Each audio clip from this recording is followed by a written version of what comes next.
بسم الله الرحمن الرحيم.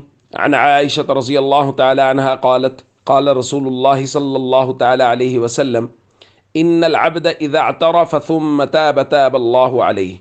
رواہ البخاری۔ نبی کریم صلی اللہ علیہ وسلم نے ارشاد فرمایا، بے شک بندہ جب گناہوں کا اعتراف کرتے ہوئے توبہ کرتا ہے تو اللہ رب العزت اس کی توبہ کو ضرور قبول فرما لیتے ہیں۔ دوستو، رمضان المبارک کا دوسرا عشرہ، جس کو بعض روایات میں عشرہ مغفرت کہا گیا ہے، گو کہ وہ روایت سند کے اعتبار سے کمزور ہے، لیکن محدثین نے اس روایت کو فضائل کے باب میں قبول کیا ہے، اور بہت سارے محدثین نے فضائل کے باب میں اس حدیث کو ذکر فرمایا۔ تو اس عشرہ کو عشرہ مغفرت کہا گیا ہے۔ تو بعض دوست اس پر یہ اعتراض کرتے ہیں، ان کے ذہن میں یہ بات آ گئی کہ جی دیکھیں، اس عشرہ کو عشرہ مغفرت کہا گیا ہے، پہلے عشرہ کو عشرہ رحمت کہا گیا اس روایت میں، آخر والے کو عتق من النار کہا گیا، تو اس کا مطلب یہ ہے، اس روایت کے مطابق تو یہ مطلب بنتا ہے کہ پہلے عشرہ میں صرف رحمت ہے، مغفرت نہیں ہے، دوسرے عشرہ میں صرف مغفرت ہے، رحمت نہیں ہے۔ تو بھائی یہ مطلب غلط سمجھا ہے کچھ دوستوں نے۔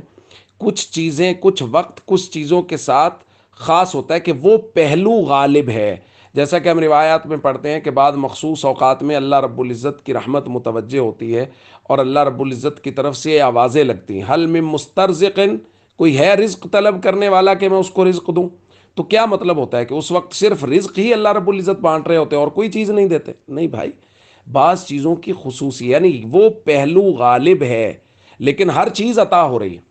اسی طرح رمضان کی ہر گھڑی میں رحمت بھی ہے، مغفرت بھی ہے، عتق من النار بھی ہے، لیکن عشرہ کے اندر پہلو غالب ہے۔ پہلے عشرہ میں رحمت کا پہلو غالب، دوسرے میں مغفرت کا پہلو غالب، تیسرے میں عتق من النار کا پہلو غالب۔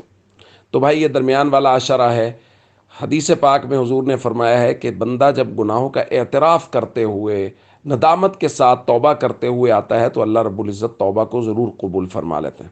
تو ہم سب کو ندامت کے ساتھ اللہ کے دربار میں اپنے گناہوں کی معافی مانگنی چاہیے، اور خاص طور پہ ہم سب کو اجتماعی طور پہ فرض نماز کے ترک کرنے کا جو گناہ، پوری امت اس گناہ میں شامل ہے اور اس گناہ کو کیا جا رہا ہے، ہم سب کو اجتماعی طور پہ توبہ کرنی چاہیے، اور ہم لوگ اس بات کا عزم کریں کہ ہم خود بھی کبھی فرض نماز نہیں چھوڑیں گے، اور ہم دوستوں کو بھی اس بات کی دعوت دیں گے کہ کوئی بھی دوست ہمارا جو ہے وہ فرض نماز کو ترک نہ کرے۔